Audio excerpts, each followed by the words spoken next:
Well, that's how the Europa League action sounded across the talkSPORT network last night. Manchester United boss Ruben Amorim insists that the job is not quite done in their bid to reach the Europa League final. Bruno Fernandes scored twice as they earned a 3-0 win against Athletic Bilbao in the first leg of their last four tie. Amorim says the performance in Spain is the best he's seen since his arrival at the club. It's hard to explain. We improve in the last games. I don't look just to the results. We had some games that we won, that we didn't play well, and some games that we lost, but we played well. And sometimes you just need a little bit luck. If you imagine the first 30 minutes, they have chances to score. If they score, it's a different game. So we need to understand these moments. And when we score, we felt more free to play. So I know that is hard. It's a different competition. I know that is hard to understand, but sometimes it's the context, it's the way we see things. We can win this competition, and in Premier League we are just suffering after game. So and try to manage these both things with some injuries. Sometimes it's hard even for the players. That was a result that I don't think many people saw coming, Kweku. Do you think that the fact that Manchester United got to play in the final stadium already will serve them well come the sort of final, which we feel like they've got one foot in right now? Does it help? Because it's an interesting point, isn't it? They've gone there. They've got used to the surroundings. They probably got used to the hotel, the journey from the hotel to the stadium. They would have probably trained there the night before, I'd imagine, as well. Will that experience maybe benefit them? I haven't thought about that at all, but yes, it will. Especially if the finals against Spurs. Yeah, I think it will benefit them. It's an interesting one because Manchester United weren't expected to go there and do that to Bilbao, and the fact they've gone there, they've won in such an emphatic fashion. They'll feel like this is a stadium that has good omens for them. They'll feel at home at the stadium. The last time they were there, they won the game, whereas Spurs will be coming there for the first time. So if it is Spurs playing them in the final, so let's see what happens. But I think that's a huge result for Amorim and Manchester United. And Amorim's not had too many hallmark results. Most of his hallmark results have come in this competition. But beating Bilbao 3-0 in their stadium when nobody expected you to go there and get anything, yeah, credit to Amorim, credit to Manchester United.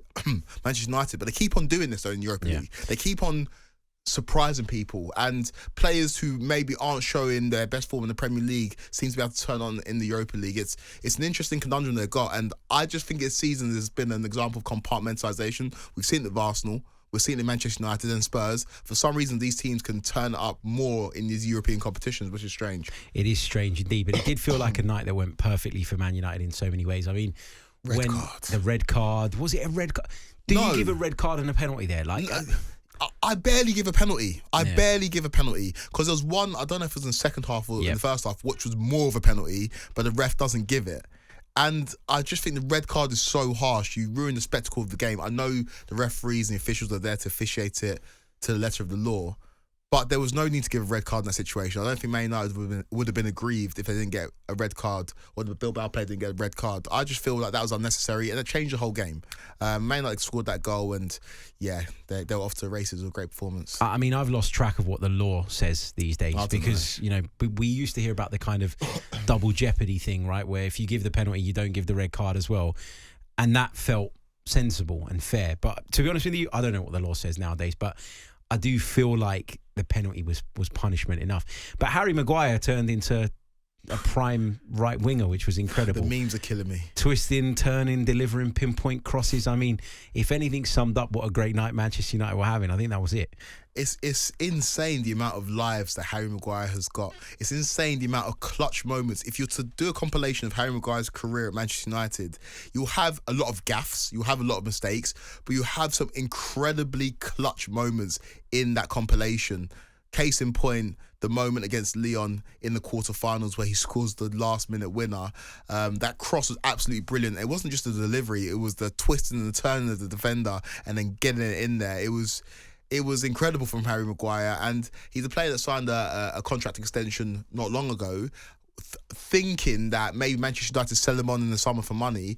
I'll be very surprised when the beginning of next season comes along if Harry Maguire's not still a Manchester United player. He seems to just dig himself out of holes consistently, and he's a player that I think Thomas Tuchel is going to utilise for England as well. His resurgence has been absolutely ridiculous, and he deserves a lot of credit for the perseverance. Yeah, he deserves a lot of credit for showing brilliant character, I think. To come back from looking sort of dead and buried at Manchester United and to still be useful, to still be impacting games.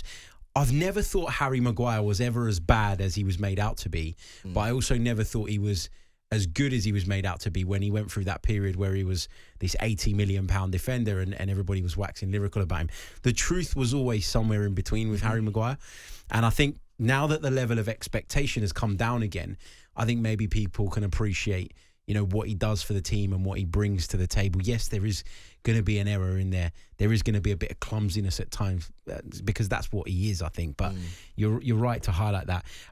As for Spurs, really positive result for them. Ange Postecoglou's backed his team to get the job done after they took a big step towards reaching that Europa League final. 3-1 victory in North London in the first leg against Bodo Glimt. But Postecoglou felt his team should have scored more goals. It's not about feeling calm. Like I said, you get belief. I mean, it's, as I said, I get, Bodo away is a difficult fixture, but so was Frankfurt away, and we went there with knowing we had to win to get through. And I thought the lads handled it really well. I think in Europe this year we've been really good at sort of managing whatever situation we've been in, and we've had some games where RZ we lost away from home, but we had to come back and we showed real calm, composure to win and get through here. So I think all those experiences, give me the belief that we can go there and get the job done.